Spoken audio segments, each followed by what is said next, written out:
Hi everyone and welcome back to Nancy Boys. Thank you for your patience. I've been offline for a couple of weeks with a pretty horrific wisdom tooth removal, which I would say has been the true horror of my life for the last couple of weeks. If anyone ever asks you to have your wisdom teeth out, just say no unless you absolutely have to do it, because it's been utter hell.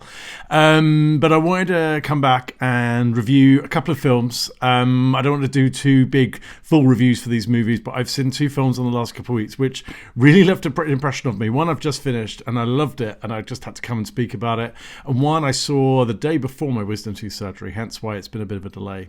So let's get into it. First film I've just seen, which was a bit of a Monday night, I need to watch something, just something new, was Sissy.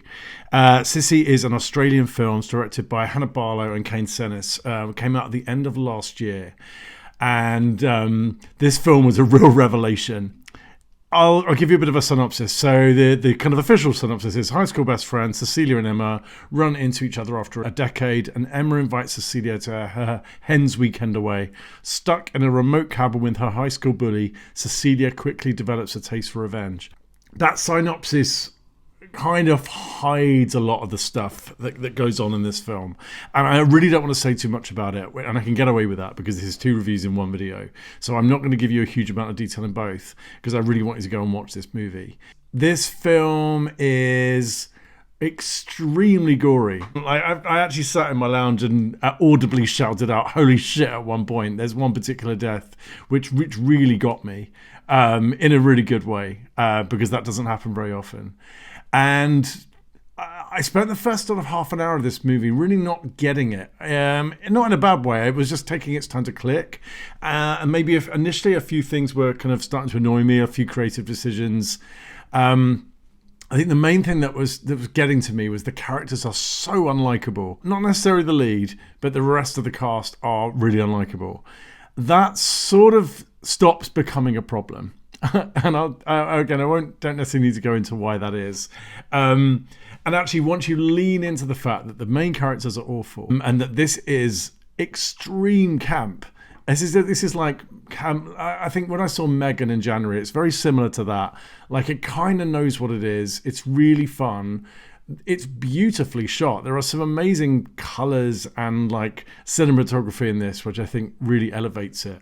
I can't even assign it a genre in terms of a subgenre of horror. I think it's just a really great film. The directors, Hannah Barlow and Kane Senes, describe this as glitter gore.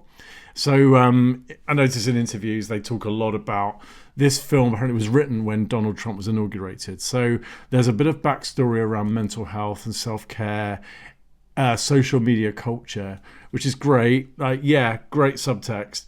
But I think beyond that, this is just really fun. I don't know what else to say, really. I kind of will probably jump straight into score. I will say Aisha D as the lead is just brilliant. I don't know who she is. I've not seen her in anything else, but I think she really carried it well. She is the definition of an unreliable narrator, which I don't want to say too much, but that's kind of her character. And then Hannah Barlow, the director, actually plays Emma, the best friend in the film, which I didn't know until I've just looked it up. So she does a great job. And because it's a mini review, I'm just going to cut it there. The film is on Shudder, so you can go watch it now if you have a Shudder subscription. Otherwise, do go and seek it out. This is a really fun, independent little movie which I'd never heard of until tonight. So I'm going to probably give this a 7. I may readjust that as I get later into the year. And I've really not liked a lot of films in the last few weeks. I was semi-disappointed in Scream 6.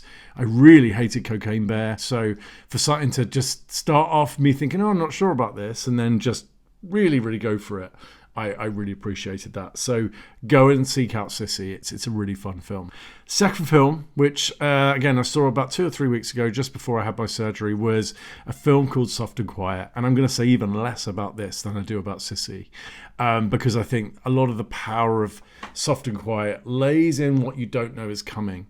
And actually, if I even say far too much, I kind of will take that surprise away from you. And I guess if it gives too much away, this film is based on the video that you may know as Central Park Karen, otherwise known as the Amy Cooper incident. So Amy Cooper, I believe it was in 2020, was filmed in Central Park, had let her dog off a leash in a leashed dog park area of Central Park.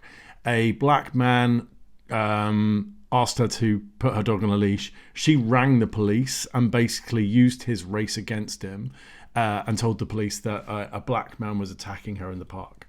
And it's sort of a theme around that, albeit a very, very different direction. And this film is genuinely upsetting. Like, we sat there with our hands over our mouths. It was uncomfortable to watch. It is a film I am unlikely to want to go and watch again. But if you really want true horror, this film is upsetting, and it will not make you feel good. It will make you feel uncomfortable, which I actually think a good horror can do.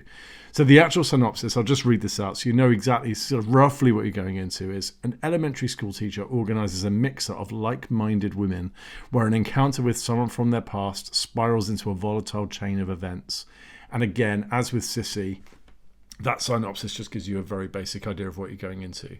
But be prepared, this is a rough watch. I watched this with my friend Yaz, who's Brazilian, and I could see the palpable discomfort on her face, and I think that kind of fed into our experience of watching it as well. And I don't know if that made it good as such, but it definitely made it more powerful, and it made it interesting to kind of see that perspective in real time. So Soft and Quiet, I'd actually give that an 8. I think it was a really, if you're looking for true horror of humanity, then go watch it. And both films really are, funnily enough, they're all female casts bar one man who doesn't have much to do in it. It's kind of the struggles of modern women and the sort of toxicity of female relationships. It's kind of how I'd characterize both of them, which is a complete coincidence that that's how both of those films ended up. So do go and check them out. Soft and Quiet, I don't know where that's available at the moment. I managed to catch a copy of it online, but yeah, please go and see them. Otherwise, thank you for your patience. I am finalising my American Werewolf location video, so that should be ready in the next few days. I spent Saturday going around all of London with my friend Ralph just to finish that off. So that is coming. Otherwise, I'm delighted to see 25 subscribers. We're getting there. So if you've enjoyed this video and you've watched me to the end, please give me a like and a subscribe. I'd love to see more of you as I do more of these. And all being well, my teeth and my mouth are back to normal now. So all being well, catch you on the next one.